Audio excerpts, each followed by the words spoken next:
Vous vous en rappelez quand j'ai dit que Ready Player One allait être un pétard mouillé? Je retire ce que j'ai dit. Ce film est jouissif. Bien le bonjour, enfin plutôt bien le bonsoir. On va parler donc, dans cette critique à chaud, de Ready Player One, film réalisé par Steven Spielberg, le seul, l'unique, avec comme acteurs principaux Tye Sheridan, Olivia Cooke et Ben, l'acteur qui fait le méchant, Ben quelque chose. J'ai essayé d'apprendre les noms d'acteurs par cœur parce que je les connais pas du tout, ces acteurs. Je les connais pas du tout. Ouais, non, je mettrai le nom du troisième acteur dont j'ai oublié. Donc voilà, et vraiment ce film m'a foutu la banane à la sortie du cinéma. Il m'a foutu la banane. Mais avant ça, petit résumé du film comme d'habitude. Donc l'histoire se passe dans le futur, dans un futur proche, en 2045 aux États-Unis, dans l'Ohio. Le nom de la ville, je ne me rappelle plus, ça m'est échappé de l'esprit, mais bon, dans une ville dans l'Ohio.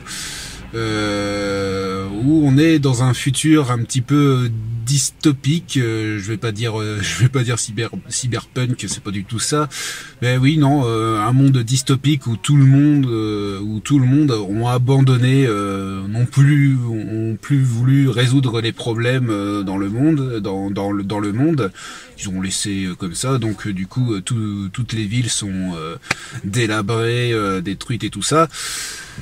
Et les gens tous les gens se réunissent dans un monde virtuel qui s'appelle l'Oasis, dans un monde virtuel où tout le monde se rencontre, où tout le monde peut faire ce qu'ils veulent dedans. Cette phrase n'a aucun sens. Et donc on va suivre le héros qui est son nom, c'est son pseudonyme, c'est Percival. Ça ressemble à Perceval. C'est Perceval ou Percival. Donc qui lui se connecte dans ce monde, mais tous les jours, du matin jusqu'au soir. Et il a des amis, et tous ensemble ils jouent à un jeu qui a été créé par le fondateur de l'Oasis, qui l'a créé depuis sa mort en fait. Il a programmé une fois qu'il sera mort. Un jeu où il faut chercher un Easter egg, un œuf caché. Pour dire ça, un œuf de Pâques, comme on dirait en français, un Easter egg qui est dans l'Oasis. Il y a aucune indication, il y a juste un indice, un indice qui traîne, et tout le monde doivent chercher cet Easter egg. Pour avoir comme récompense la propriété du jeu de l'Oasis, du monde de l'Oasis. Et du coup tout le monde veulent avoir le contrôle de l'Oasis pour s'en foutre plein les pépettes.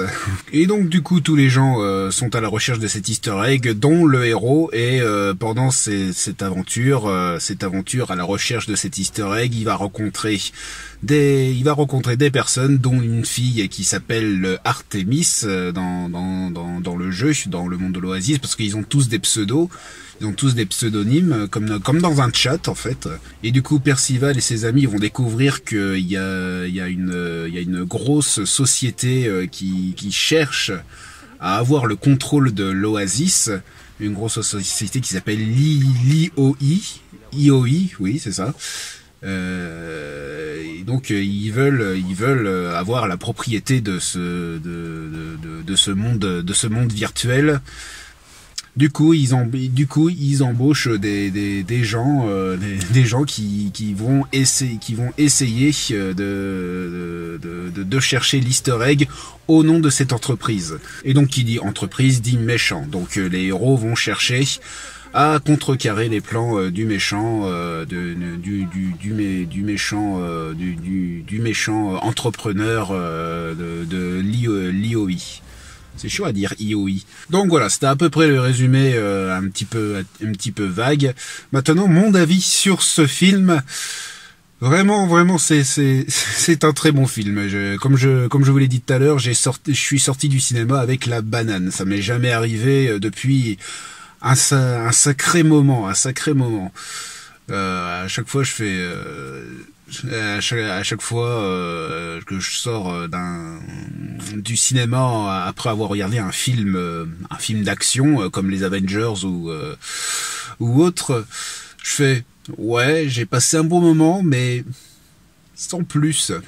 Là, Ready Player One, ça me fait ouais, j'ai vraiment passé un bon moment. Ou non, mais je me suis vraiment éclaté devant ce film.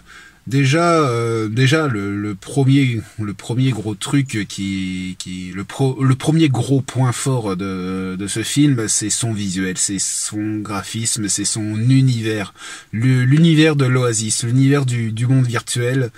On s'en prend vraiment plein les yeux. Il y a plus particulièrement deux scènes qui m'ont vraiment tripé, qui m'ont vraiment plu. C'est la scène de la course de voiture. Où vraiment c'est le bordel cette scène. C'est vraiment un sacré bordel, mais un bordel bien fait. C'est ça le truc. Au tout départ, je me disais oh putain, mais ça va être compliqué à suivre, ça va être chiant. Mais en fait non, c'est vraiment un bordel bien réalisé.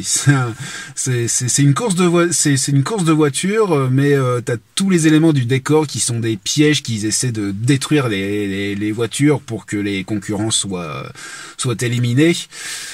Et vraiment, il se passe plein de choses et c'est vraiment plaisant à voir. Et puis le héros roule avec la DeLorean de Retour vers le futur.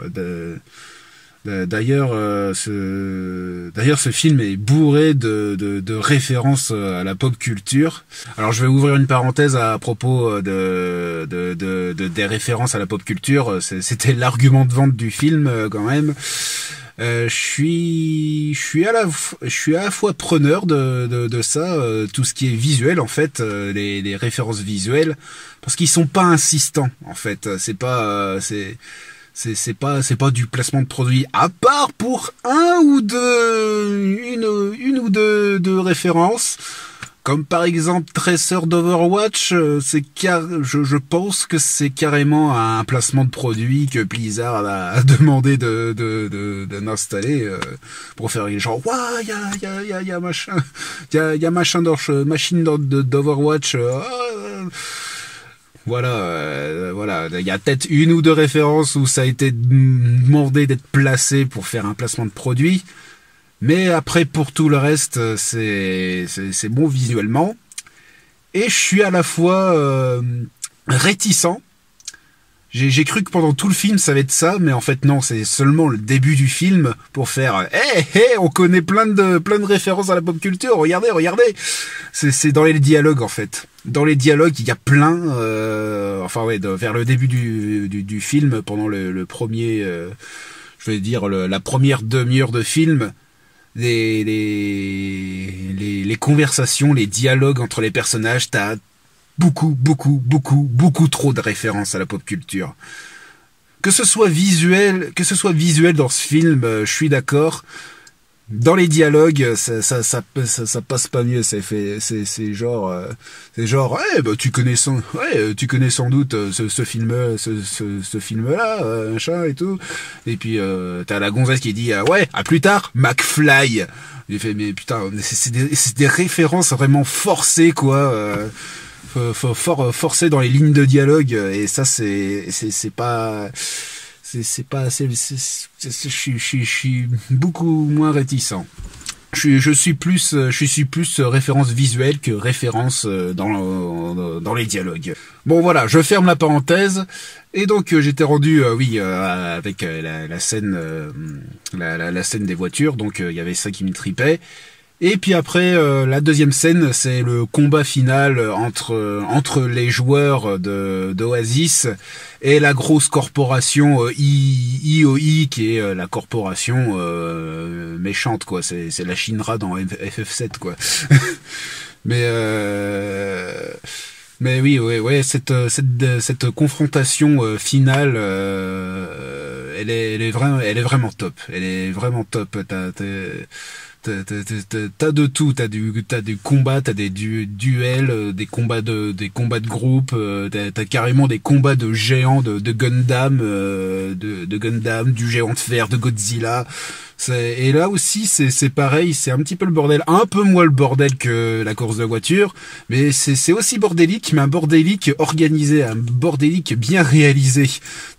Malgré que ce soit le bazar, que t'as plein de, t'as les Spartans, t'as plein de, là aussi t'as plein de références visuelles à la pop culture. T'as les Spartans de Halo, t'as encore Tracer de Overwatch, voilà, t'as le géant de fer, t'as Godzilla, t'as tout ça, ça dégueule de pop culture, mais mais vraiment c'est bien réalisé. On arrive à voir ce qui se passe quand même, et on reste quand même centré sur les personnages principaux.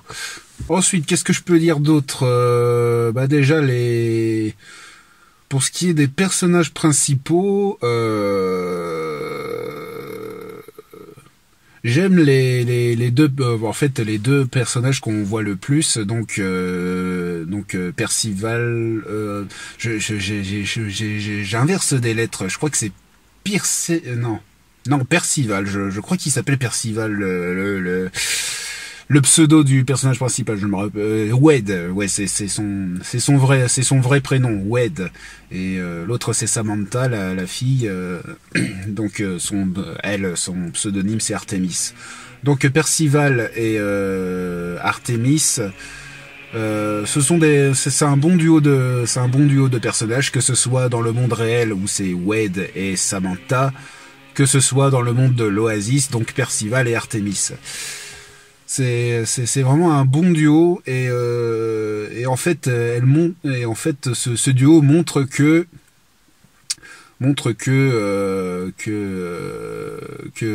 les avatars qu'on crée dans les jeux, dans les MMO, ou dans d'autres jeux où on demande de créer un avatar, ça montre que on essaie de perfectionner nous-mêmes. Quand tu vois Percival, par exemple, l'avatar de Percival, c'est un beau gosse avec des cheveux impeccablement bien coiffés et tout. Et quand tu vois la vraie personne qui est Wade, Wade,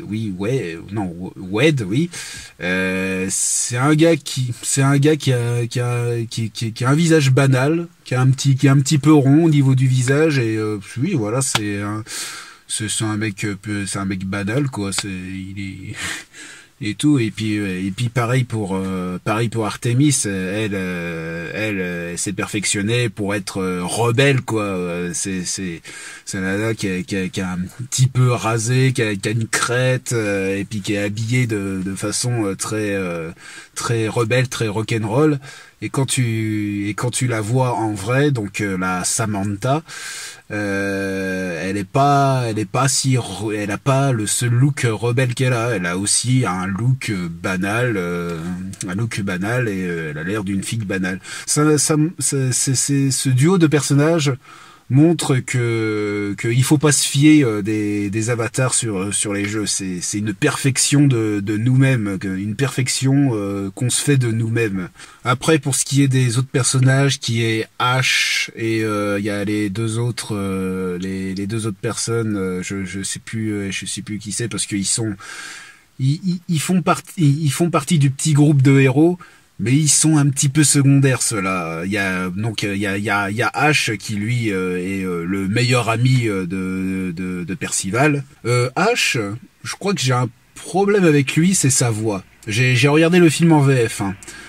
Donc je sais pas ce qui vaut en VO, mais en VF j'ai un problème avec sa voix. Par moments elle est je vais pas dire inaudible, mais on n'arrive pas à décrypter ce qu'il dit par moment. À des moments, j'étais obligé de tendre l'oreille pour savoir ce qu'il disait, parce qu'il a une voix vachement grave. C'est l'avatar de Ash, c'est un gros mastoc, le gros gars qui fait 2 mètres de haut et 2 mètres de large, quoi. Donc ils ont fait une voix grave pour que ça corresponde au physique du personnage, mais il a une voix hyper grave, tellement grave que ça devient presque inaudible. Donc voilà, ça c'est un problème de la VF. Peut-être qu'en VO sa voix est mieux, mais voilà. Bon, après la VF elle est pas non plus mauvaise. Non, elle est pas à chier. Mais voilà, qu'est-ce que je peux dire d'autre? Ouais, on disait, de tous les journalistes disaient que c'était un retour aux sources de Steven Spielberg. Je dirais oui, et à la fois non. Un retour aux sources, il aurait fait les mêmes films qu'il avait fait avant, Jurassic Park et tout ça. Là, il fait un film de science-fiction et d'aventure, mais dans un autre univers, dans un univers qu'il n'a pas exploité. Et cet univers-là, c'est l'univers du monde virtuel, de la VR et du jeu vidéo, parce que il y a quand même des grosses composantes du jeu vidéo et beaucoup de références au jeu vidéo. Je sais plus où est-ce que j'avais entendu ça, que Steven Spielberg voulait refaire des films qui plaisent à ses enfants. Je sais plus où est-ce que j'ai entendu ça, mais Spielberg avait dit à une conférence de presse que ses enfants en avaient marre de voir des films, je vais dire entre guillemets adultes, et qui lui demandait, mais quand est-ce que tu vas refaire des films pour je vais pas dire pour grand public, mais un petit peu plus pour les enfants, pour un peu plus grand public en fait. Et du coup, Spielberg il s'est dit, ok, je vais essayer de refaire un film d'aventure, et à la fois de science-fiction, mais vraiment dans un autre univers, dans un truc où il a pas exploité. Et vraiment, je trouve que c'est vraiment réussi. C'est vraiment réussi. Ce n'est pas du tout un pétard mouillé. Je craignais que c'était un pétard mouillé parce que les trailers faisaient très waouh, c'est le film à pas rater, c'est le nouveau film de Steven Spielberg. Et j'ai fait putain, j'ai fait oh putain, je sens que ça va être un film. Ça va être un film Avengers. C'est un film où tu vas pas pouvoir dire des choses négatives, parce qu'il y a quand même une bonne réalisation et ça se regarde bien, c'est une bonne réalisation, mais que tu n'arriveras pas à trouver des points positifs parce que c'est un film banal. Mais là, Ready Player One, vraiment, je me suis vraiment éclaté devant devant ce film. C'est vraiment. Et quand le film s'est arrêté, j'avais le sourire, j'avais la banane. Donc voilà, c'est assez difficile de critiquer vraiment à chaud sans avoir du recul, parce que à chaque fois j'ai peur d'oublier quelque chose, et quand je fais le montage de ces vidéos, je fais ah oui, j'aurais dû en parler, j'aurais dû parler de ça, j'aurais dû dire ça plutôt que ça. Mais bon, ça c'est le principe du critique à chaud, c'est dire vraiment ce que tu penses sur le vif, quoi, sans y réfléchir avant. C'est ça c'est ça le principe du critique à chaud, quoi. Donc voilà, je sais pas quoi dire d'autre à part que faut aller le voir, quoi. Faut aller le voir, voilà. Voilà, faut pas avoir peur faut pas avoir peur que ce soit un film qui pullule de références à la pop culture. Voilà, c'est pas un film comme je sais pas trop, comme Pixels. J'ai pas vu ce film-là, mais d'après ce que j'ai entendu dire, Pixels, c'était un jeu qui faisait référence aux jeux vidéo des années 80, donc Pac-Man, Donkey Kong, il y avait quoi d'autre, il y avait quoi d'autre, j'ai que ces jeux-là en tête, mais il y en a d'autres.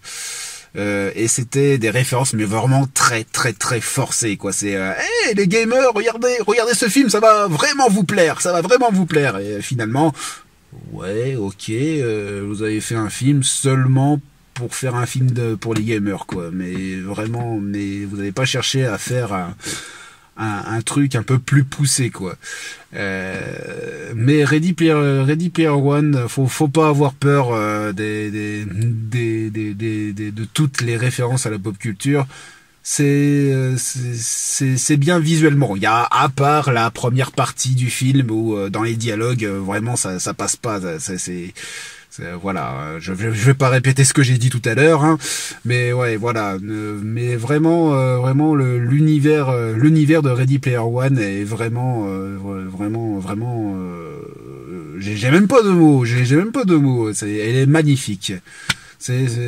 Visuellement, on s'en prend plein les mirettes. Donc voilà, je vais m'arrêter là. Donc je recommande beaucoup Ready Player One, surtout si vous êtes des nostalgiques de la pop culture des années 80, ouais, des années 80. Je crois que Steven Spielberg fait beaucoup de références aux années 80 parce que il a pas commencé à faire les films dans les années 80, mais il a commencé à produire et à produire et réaliser des films à très gros budget dans cette époque-là. Du coup, il est très touché à ces références-là. Mais il y a d'autres références comme par exemple une référence qui m'a beaucoup étonné, c'est une référence à Worms, le jeu Worms avec la Sainte Grenade. Pour ceux qui ont joué à Worms, vous savez exactement ce que c'est la Sainte Grenade. Mais voilà, Ready Player One, comme ça, il est comme ça. Donc voilà. Donc sur ce, n'hésitez pas à commenter pour dire ce que vous en pensez vous du film. Peut-être que vous n'êtes pas trop d'accord avec moi, ou si vous êtes d'accord, ou même si vous êtes d'accord avec moi et que vous voulez ajouter quelque chose de plus. N'hésitez pas à commenter. N'hésitez pas à partager et à mettre un petit pouce bleu. C'est très important pour le référencement de la vidéo. Et n'hésitez pas à vous abonner si ça vous intéresse de suivre mes aventures sur YouTube. Moi, sur ce, je vous dis ciao, à la prochaine.